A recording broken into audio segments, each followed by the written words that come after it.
Welcome back to another episode of Soul Flow Conversations. I am your host, Dedrick, the Cookie Man, and joining me here shortly is going to be Miss Jessica Fields, who is my amazing co-host, and we're going to have some folks come on, and we're going to be talking about emotional intelligence. So, uh, looks like Miss Fields is here. Hey, Miss Fields, how you doing? Hello, everybody. I'm here. I had to take some ibuprofen. I had a headache. It's okay. It's all right. We Yeah. just getting started. So today's show is about emotional intelligence. For the last couple of weeks, we covered mental health, men's mental health. We covered women's mental health and mental health in general. Last for the last couple of weeks, and today we're going to be talking about emotional intelligence and the different facets of emotional intelligence and everything like that. So to get us started, the understanding of emotional intelligence is the ability to recognize um, and understand your own emotions as well as the emotions of other people and stuff like that. And there's a lot of there's about five major key elements that goes into emotional intelligence, and we're going to cover them when we're moving through here. The first is self-awareness. That's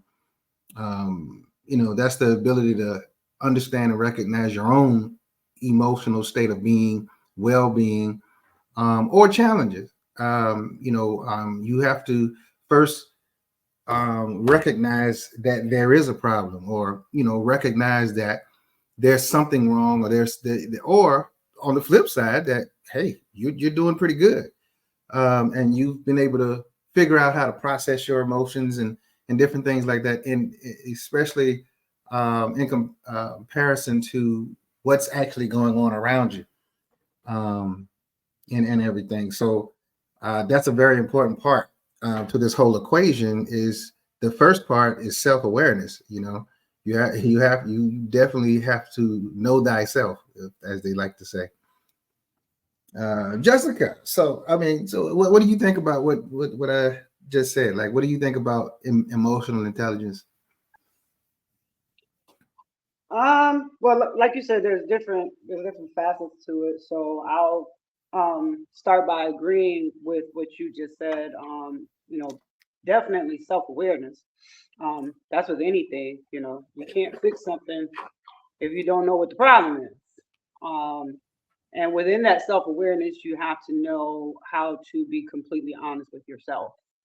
You might not have to be honest with others, but at the end of the day, you're the only person that can control what outcomes um, will benefit you by being self-aware and like you said, maybe seeking help if that's actually what you need. Whether it be therapy, counseling, or just a friend getting things off your chest. Or sometimes you come to the conclusion like, no, I'm doing all right. Yeah, got a couple things going on, but not the end of the world. So that's where I'm at with the self awareness part of it. Okay.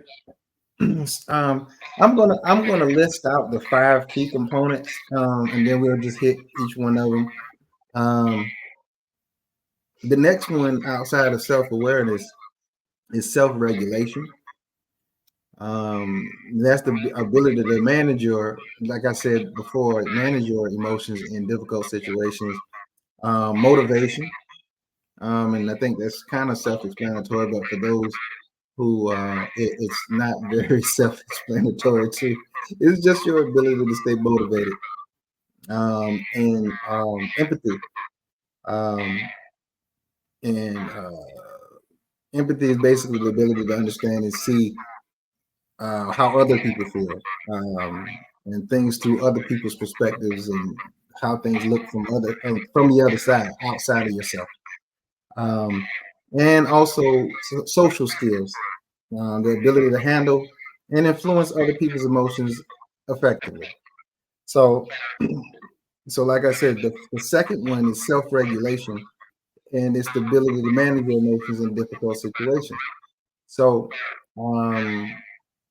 when it comes to uh, being in difficult situations, Jessica, how do you think you manage those type of things? Do you think you do well with those things, or do you struggle with it at times, or does it just depend on the situation? Like, what do you think about self regulation and managing your emotions in difficult situations?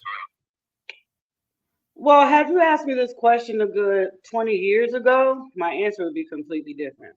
Um, because you tend to learn this process as you Hmm. grow older. I think when we're younger, we typically have this well, I won't say desire, but we just have this habit of just, oh my God, it's the end of the world, or I don't know what to do. Somebody help me, Lord, help me, Lord.